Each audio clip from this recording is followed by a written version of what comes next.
God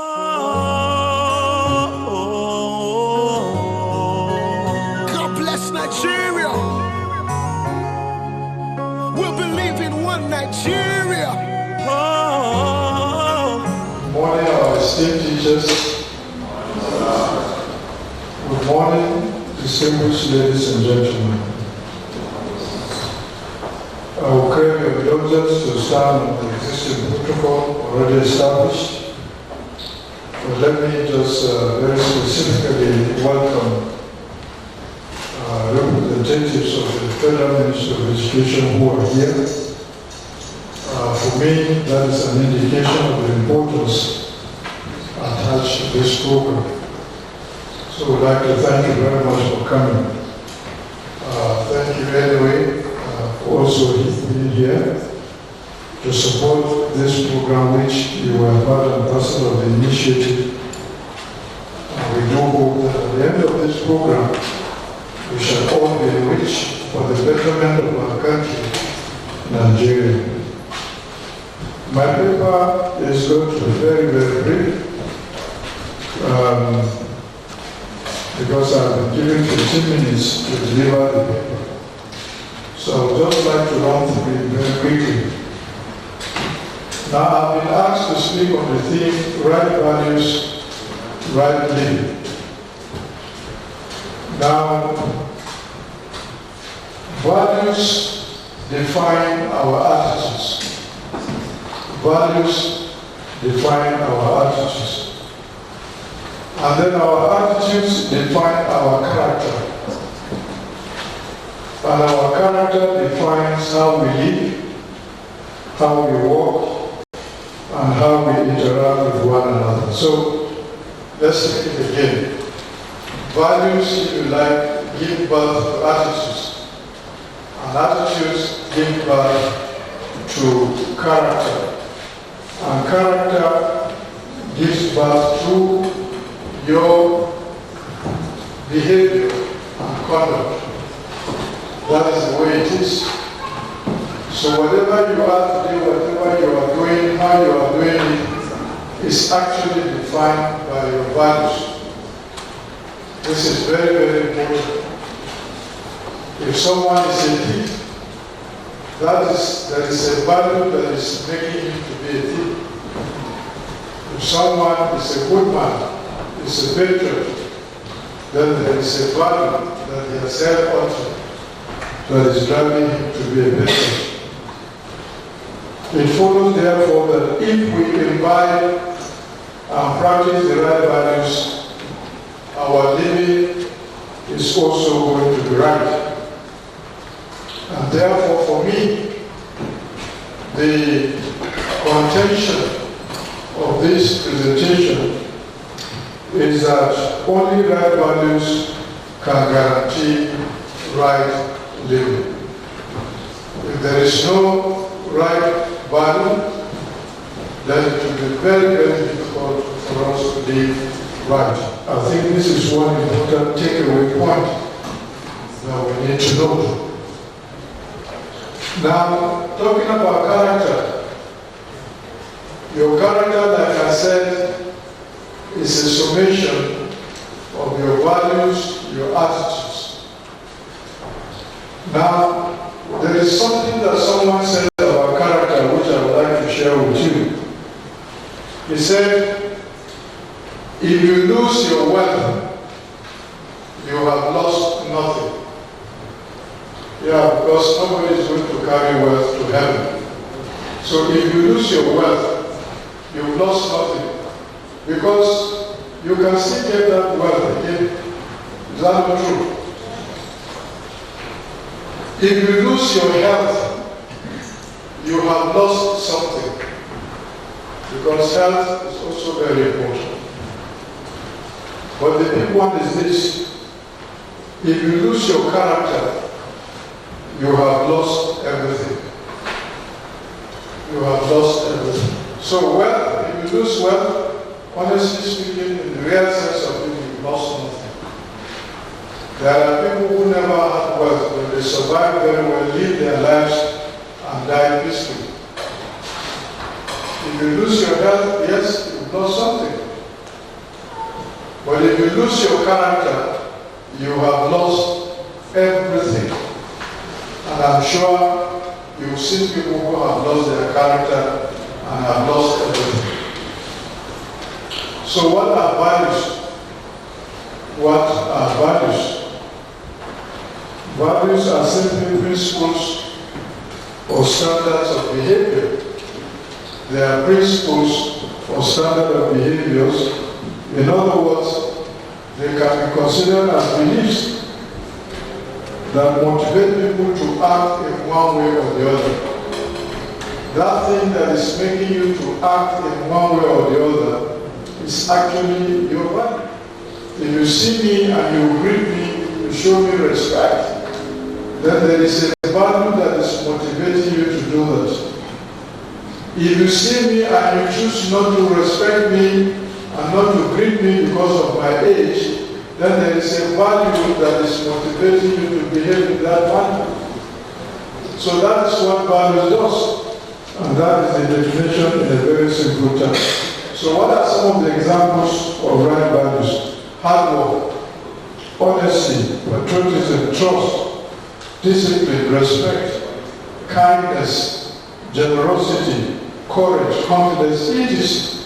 All the positives are good values.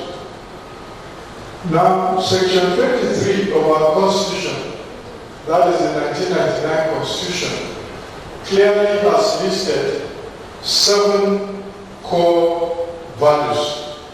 Now, why did our Constitution identify these values? Now, there are a variety of values across the country. And values may not exactly be the same for every community, every ethnic group, every religion, and so on and so forth. There are universal values we share, but there are also values that are specific to certain people, to certain ethnicities, to certain geographical locations, and so on and so forth. And so, we have sat down, the framers of our Constitution have sat down and have identified 7. There will be more, but they have identified 7. And said these 7 values, whether you are Hausa, Yoruba, Igbo, TV, Ijo, Kagoro, whatever it is you are, you share in that value. So they are core values, that's what they are called core national values, meaning that as Nigerians, irrespective of our backgrounds and identity factors, we share these values. So what are these values? 7 of them. I think the President, when he was speaking, had mentioned them: discipline, integrity, dignity of labor, social justice, religious tolerance, self-reliance, and patriotism. These are values that should be held by all Nigerians irrespective of where you come from. Okay? Take religious tolerance, for example. This is in recognition of the fact that Nigeria is a diverse nation of religions. And so for us to live well, to live right, it means we must respect and tolerate one another on the basis of the differences in our religion. Now, what are some of the examples of values that you may consider to be wrong or bad values? Indiscipline, disrespect, selfishness, okay? Everything is just about you. Greed, you want to take everything alone. Corruption, you want to do or take things that do not belong to you. Drug abuse, drug addiction, which is a very, very major devastating problem that we are having today, particularly among our youth and students. Examination malpractice, it's a very common thing. Okay, I was doing a little calculation of how many years I've been to school, and I did a total and came to 22 years. It means from my primary school to the university, first degree, second degree, third degree, I spent 22 years reading. Out of the number of years I've lived on earth, I've spent 22 years reading. And by the special grace of God, in these 22 years that I have read, I have never cheated in any exams for one day. And God has taken me to the level. And even when I taught briefly during my NYC, I know that a number of teachers will do what they call expert. That again, I never did. And even in the years that I've served, before I retired 2 years ago, I was involved in conducting promotion examinations for our staff, and never one day did I expose any question to anybody. Okay? So this is the kind of integrity that we want to bequeath to you young people. We were once like you. I was a student like you.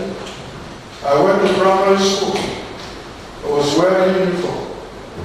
Went to secondary school, went to school of basic studies, went to the university for the first time, went for the second time, and went for the third time. And I pray you will even go use for the fourth time. If there is another degree that is higher than PhD. So let us be careful about some of these very, very bad values that are affecting our society today. Now, why are values very important? I think we need to just make a little comment on that. When we say values define character content of individuals and by extension, the society and the nation. Okay? Our values define us as a nation. Why is it that if you go to some countries, to some parts of the world, as a Nigerian, how do people look at you? How people look at you depends on the value, the content of character of who you are as a Nigerian. Unfortunately for us, some few bad eggs are spoiling our attitudes outside the country. So the moment they see your green passport, they want to spend a little more time on you to screen you. So what I can say here is that the difference between good and bad, the difference between progress and retrogression, the difference between development and underdevelopment are largely driven by values that we hold and practice. Let me tell you something. Material resources are very important for development. Very, very important. Material resources, both financial and material resources, meaning natural resources, are very good for development, but they do not determine development. It is the character and the quality of the human capital that determines the pace and direction of development. And that is why today a country like Japan, that virtually has no any mineral resource, today it is a developed nation. Unfortunately for us, we have the resources. God has blessed Nigeria more than you can imagine. But today, unfortunately, we are still lagging behind. Character is the issue. So values are very important. What is right living? Right living means a life that is driven by good moral values or the basic moral standard of society. This is what we mean by right living, that's all. Okay, so what are the examples of right living? Obeying traffic lights. Okay, sometimes we abuse government. This government is this government, and yet you don't obey simple traffic lights. When they say park here, you don't want to park here. Have you not seen people driving in opposite direction? Okay, and these are educated people. So these are not the way we should go. Paying your taxes, obeying laws of the land, performing your civic duties. Our singing the national anthem is performing our civic duty. Okay? Singing the national anthem, holding the national flag, they are all civic duties that we must do. Doing what is right at all times. There is no time to do wrong, and there is no time to say this is the time to do right and this is the time to do wrong. Every time you are expected to do right. Okay? We must lead, especially for those of us in position of leadership, we need to lead by example. Okay, we need to demonstrate responsibility, transparency, and accountability in all that we do. You need to read hard. Reading hard and passing your exam is right living. Being honest in our transactions. Where are these women in the market that you go to buy rice? That measure, that small measure dish that they use. Sometimes they go and knock it down a little bit so that you think that it's all. For those of us who buy Irish potato in the sack, they put the big ones at the top and then they fill the smaller ones at the bottom. When you buy your half, when you get home, you become sad. So these are the many, being your brothers and your sisters keeper. This is right living. So many examples of that. Let's bear that in mind. Conclusion. The mistakes we must avoid. Now listen to this one very carefully. Now, for those of you who are students of history or political science, you must have read about a prominent Indian called Mahatma Gandhi. Okay? Mahatma Gandhi of India came with what he called the 7 social sins. The 7 social sins. And I want to read those sins so that we can avoid them. Just like God said you should not sin, He is also telling us that there are 7 social sins we should not commit. Number 1, social sin. Politics without principles. Politics without principles. What we see in our nation today is politics of bitterness. Politics that is empty. Politics that is not driven by principles, philosophies, and character. We must avoid politics without principles. Number 2, wealth without work. And unfortunately, this is affecting young people like you. The yahoos. You want to make money without work. It is never done like that. You must work hard to be able to earn wealth. Number 3, pleasure without conscience. Pleasure without conscience. I'm not castigating Big Brother Nigeria, but the truth of it is, let me ask you, what are you really gaining in that program? For me, that is pleasure without conscience. You can do pleasure with conscience, but this is pleasure without conscience. I don't even know whether the program is still on or not because I don't watch it. Because for me, it will add no value to my life. I want something that will add value to my life. A program that is promoting moral decadence, is promoting, very bad habits. I don't think this is something that we need to promote in our country. Knowledge without character. That is sin number 4. Today, many people go through the university, but the university never goes through them. And so they come up, yes, you have a degree, but you lack the character. Have you not heard of graduates who are robbers? Do they have character? The answer is no. So that's knowledge without character. Commerce without morality. In business today, people want to cheat. People want to cheat. That again is a social sin.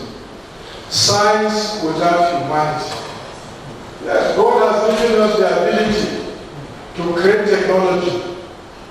Okay, for me, a clear example of science without humanity is the war in Ukraine. Yes, that you have the power, you have the technology, you have the means. For me, it's not a reason to go and be killing people. So where is the humanity? So as you develop yourself as students, as science students, as social science students, as art students, make sure that whatever you want to invent or you want to create, there is humanity in it. Do it for the good of humanity and not to use it to destroy humanity. Finally, the last thing is worship without sacrifice. I don't think in Africa there is any country that has a number of churches and mosques like Nigeria. Every little space is either you see a church or you see a mosque. But why are we so morally bankrupt? Why are we so morally bankrupt? Because we practice worship without sacrifice. You don't want to sacrifice. You don't want to be honest. You don't want to be godly. You don't want to be righteous. You just want to go to worship place and people say, yes, you are a Christian. Yes, you are a Muslim. I think if we continue like that, we are not going to succeed. So I urge us all, let us know these social sins and try to avoid them. God bless Nigeria. Let's do this. We need love to build this nation. Nigeria, sweet home, sweet home.